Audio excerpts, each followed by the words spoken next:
Hey, what's going on, guys? Rune Gaming here, back with another video. In today's episode, we're taking a look at the Blood Death Knight, and I've kind of come in here to Wowhead, and I've changed up all the little tiles here that you can click to make sure that everything is accurate here between this list and the below list. And what we're going to do is just kind of run through our rotation, our priority, and it's broken out between Dancing Rune Weapon and during Dancing Rune Weapon and outside of Dancing Rune Weapon. So we're going to cover each section in as much detail as we possibly can, and we'll kind of hop back and forth in between that list and some of the different talents here in our tree. And we will also put an import string in the description of the video as well if you want to import these talents. So let's go ahead and get started here. So your number one priority outside of Dancing Rune Weapon will be to not let your Bone Shield drop, and you can keep this up through your Marrow Rend. This will apply basically more charges to your Bone Shield. This is very important because Bone Shield gives us a ton of armor, and if this ever falls off, you'll become extremely squishy.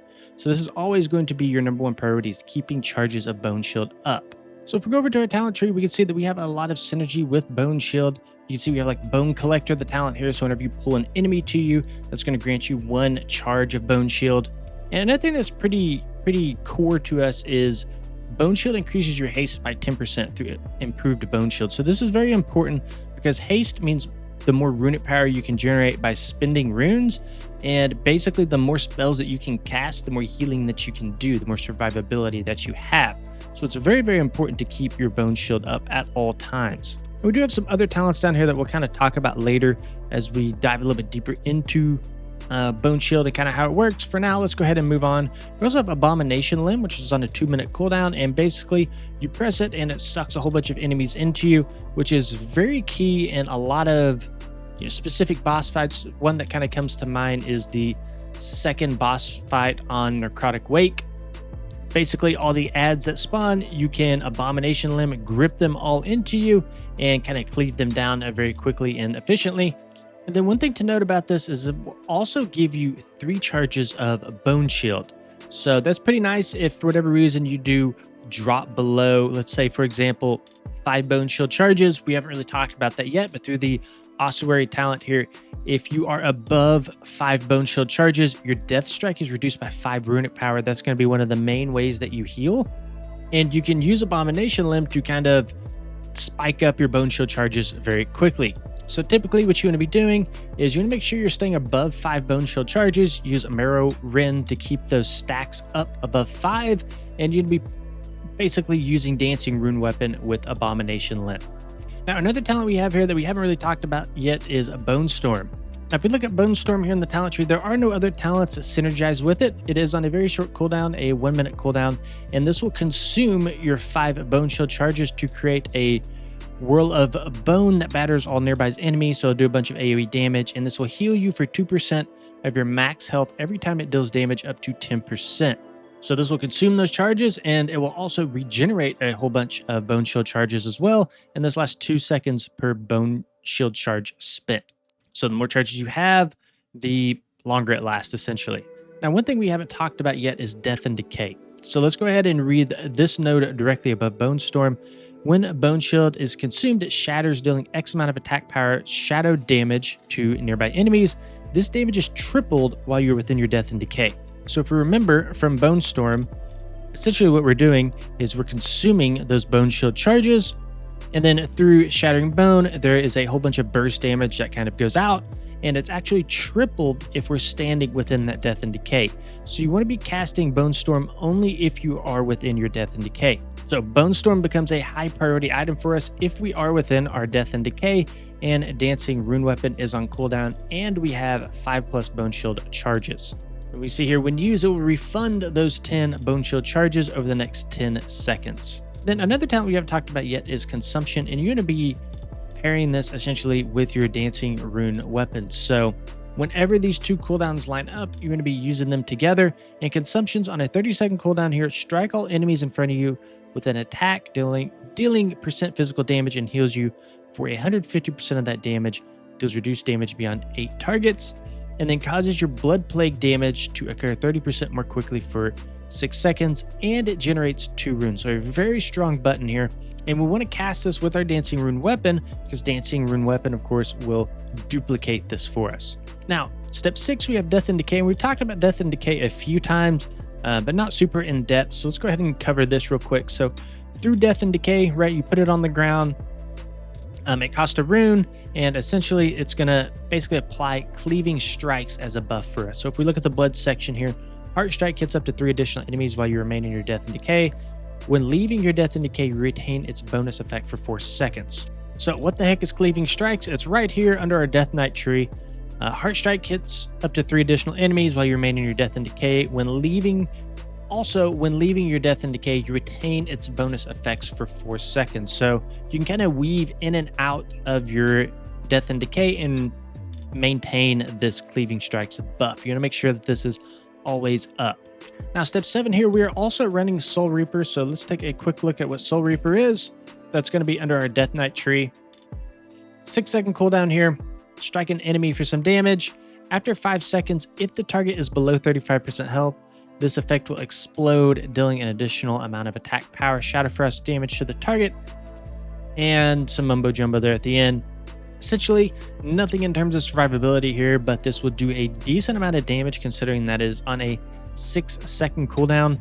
So as mobs start to kind of enter that 50% health threshold, you can go ahead and start Soul Reapering, kind of tab targeting in between the mobs, and this huge sort of chain detonation will go off and deal a whole bunch of damage. It is on the 6-second cooldown though, so you can't just spam it, but it is short enough to be a fair amount of damage. Then number 8 in priority, kind of after we get through this sort of initial burst phase, all of our cooldowns out of the way, your next priority is going to be maintaining that 5+ bone shield charges. Then everything down here does kind of get a little bit more redundant because it's kind of the core rotation here, stuff that we kind of already talked about. Let's jump down to step 10 here though. Use Tombstone if the following conditions are true. You will gain more than 20 seconds of cooldown reduction from Tombstone on Dancing Rune weapon. You'll consume 5 bone shield charges. Or step 3, you are currently standing in your Death and Decay. So let's figure out what Tombstone even is first. So 1 minute cooldown, consume up to 5 charges. For each charge consumed, you gained 6 runic power and absorb damage equal to 6% of your maximum health for 8 seconds. And we do not have any talents in our tree that synergize with this, but you want to make sure that you're sitting on 5 bone shield charges before you press this button. And this has a very similar effect to our Bone Storm, right? This consumes those bone shield charges. So going down to step 3 here, you want to make sure that you are always in your Death and Decay when pressing Tombstone or pressing Bone Storm. So my best advice is with Death and Decay to get some sort of weak aura that tracks whether or not you are moving in and out of your Death and Decay. Whether you're actually standing in it or not, it can be kind of hard to judge when there's a whole bunch of mobs on top of you to kind of see where that ground effect is. So, very similar to something like Mistweaver Monk. They have one for Jadefire Stomp. They also have one for Death Knight. So make sure to download a weak aura for that and ensure that you are always standing within that Death and Decay. Okay, now we're finally getting into runic power. How do you want to spend your runic power? You're going to be spending this on Death Strike. And the guide here kind of recommends 75 runic power, and the reason for this is because this is going to guarantee that you have a backup Death Strike in case you get a big burst of damage after casting it. And then also enough to where you don't accidentally overcap on runic power if you just get like a big certain burst of runic power from a specific ability. And then you can also use your Death Strike to keep 5 stacks of your, I'm just going to call it the Coag buff. The stacks up to 5 times. And each time you do Death Strike, you do get another stack of this. So I recommend getting another weak aura to track this as well. Not going to be really hard to keep up though, to be honest, because we're Death Striking so much in our rotation. And then another thing we haven't talked about yet is Blood Plague. So this is applied through our Blood Boil.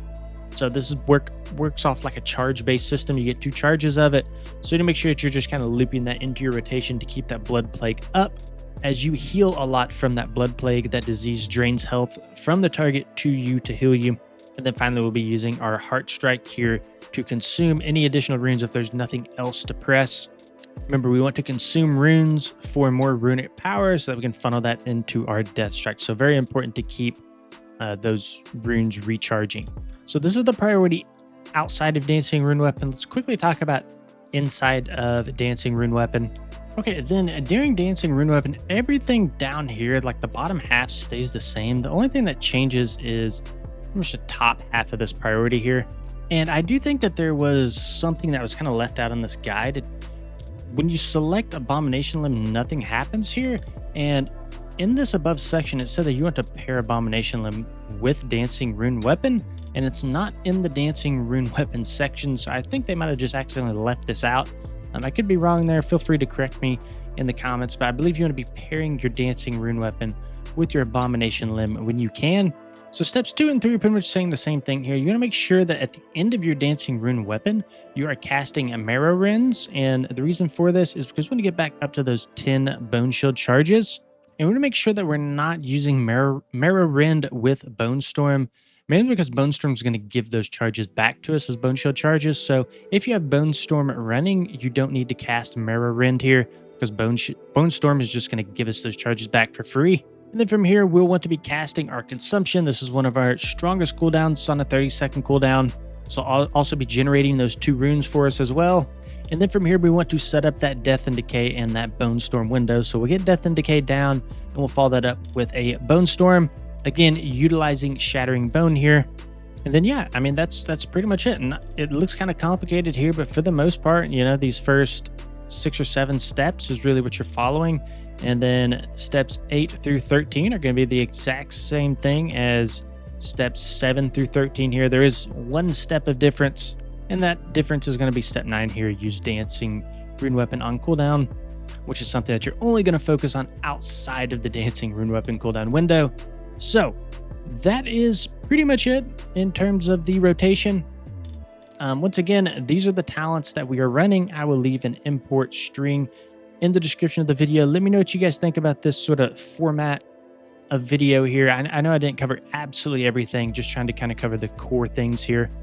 But yeah, if you guys enjoyed the video, please consider liking and subscribing to the channel. See you on the next one.